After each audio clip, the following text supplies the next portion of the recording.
लोकसभा चुनाव की तारीखों का ऐलान होते ही तमाम राजनीतिक पार्टियों में सियासी हलचल तेज हो गई है। चुनाव की तारीखों का ऐलान करते समय मुख्य चुनाव आयुक्त राजीव कुमार का शायराना अंदाज भी अभी सियासी चर्चा में बना हुआ है। जिस तरह राजीव कुमार ने राजनीतिक पार्टियों को नसीहत देते हुए बशीर बद्र में मशहूर शेर दुश्मनी जमकर करो मगर ये गुंजाइश रहे कि जब कभी हम दोस्त हो जाएं तो शर्मिंदा ना हो सुनाया, तभी से लगता है कि कुछ राजनीतिक बिरादरी के लोगों ने इस शेर को ज्यादा ही ध्यान से सुनकर इसे अपने जहन में बिठा लिया है। ऐसा हम इसलिए कह रहे हैं क्योंकि कल शाम से ही यूपी की राजधानी लखनऊ के सियासी गलियारे में एक चर्चा खूब घूम रही है और वो है स्वामी प्रसाद मौर्य के लोकसभा चुनाव लड़ने को लेकर। जी हाँ, सपा से अलग होकर राष्ट्रीय शोषित समाज पार्टी बनाने वाले स्वामी प्रसाद मौर्य को लेकर एक बार फिर चर्चाएं तेज हो गई हैं। सूत्रों के हवाले से खबर आ रही है कि यूपी में स्वामी प्रसाद इंडिया गठबंधन का हिस्सा बन सकते हैं। स्वामी की कांग्रेस से बातचीत हो रही है और चर्चा ये भी है कि वो कांग्रेस का दामन भी थाम सकते हैं और स्वामी प्रसाद कांग्रेस के टिकट पर कुशीनगर लोकसभा से चुनाव लड़ सकते हैं।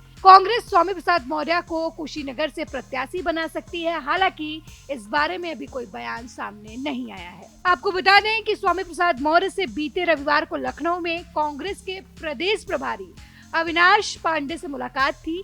इस दौरान दोनों में लोकसभा में इंडिया गठबंधन को लेकर चर्चा भी हुई थी। मुलाकात की जानकारी खुद कांग्रेस के प्रदेश प्रभारी अविनाश पांडे ने सोशल मीडिया के जरिए दी थी। अपने पोस्ट में उन्होंने कहा कि औपचारिक भेंट में इंडिया गठबंधन के विस्तार पर सकारात्मक चर्चा की। माना जा रहा है कि स्वामी प्रसाद मौर्य के इंडिया गठबंधन में आने की स्थिति में सीटों के बंटवारे को लेकर पेच फंस सकता है। सपा द्वारा स्वामी प्रसाद मौर्य को एक भी सीट न दिए जाने की स्थिति में कांग्रेस अपने हिस्से की एक सीट दे सकती है। इन संभावनाओं से इनकार नहीं किया जा सकता क्योंकि राजनीति में ना कोई दोस्त होता है और ना ही कोई दुश्मन। सब समय पर निर्भर करता है और कौन दोस्त बनेगा और कौन दुश्मन। इस सीट से स्वामी की चर्चा इसलिए भी हो रही है क्योंकि स्वामी बतौर विधायक पहली बार साल 1996 में यहीं से विधानसभा पहुंचे थे। स्वामी प्रसाद मौर्य कुशीनगर जिले की पटरौना विधानसभा सीट से लगातार 3 बार विधायक चुने जा चुके हैं। स्वामी प्रसाद मौर्य ने 2009 में कुशीनगर से बसपा के टिकट पर चुनाव लड़ा था। इस चुनाव में स्वामी प्रसाद मौर्य कांग्रेस प्रत्याशी आरपीएन सिंह से हार गए थे। वैसे देश और यूपी समेत बिहार और पश्चिम बंगाल के वाहिद राज्य हैं